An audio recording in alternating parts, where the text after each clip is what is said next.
BBM! BBM! BBM! BBM! BBM! BBM! BBM! BBM!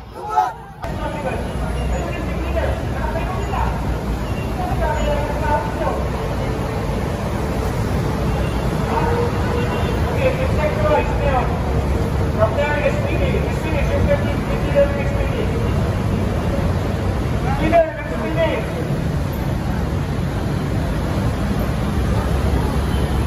Ang leader nyo, nawawala. Leader. SPD from that intersection. Yan, nakit side yan, hanggang doon. SPD. Hindi naman kailangan magkasigil kayo punas dito. Ha? Kasi hindi magkakakas. Kasi hindi kasi. Ang sense mo. Ito ang barrier. Hanggang dito lang kayo. Tingin-tingin kayo. Hindi nga, i-host kayo sa saan hanggang doon. Streaming, ha? Yan na siya. Okay nyo, ito. Matulog kami na. Okay? Matulog. Yan matulog. Ayun, kita sa maraming yung mga nagtupok sa isang tempo, iba, ha? Yan sa maraming.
National Chairman ng Manibela at senatorial aspirant ngayon.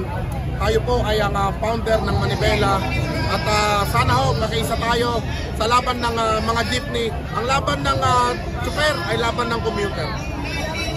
Maraming salamat po.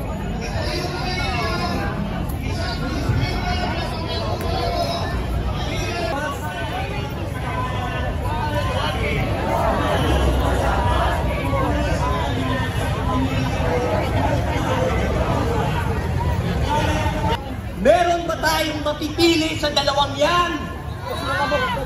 Kaya po tayo nagkakaisa ngayon. At sa ating pagkakaisa, binibigo natin ang masamang balakid ng mga abusado. Bagamat iba-iba ang ating pinanggagalingan, iba-iba ang ating politika, iba-iba ang ating kulay. Ngayon, pare-pareho ang ating panawagan. Tapos, singilin! Nang sa gayon ay isinasabuhay natin ang diwa ng people power.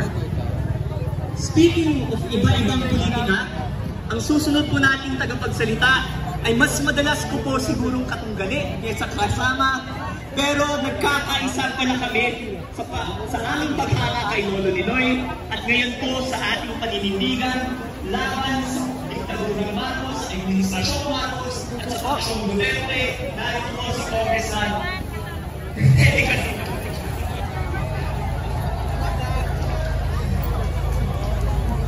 Magandang hapon po sa inyong lahat.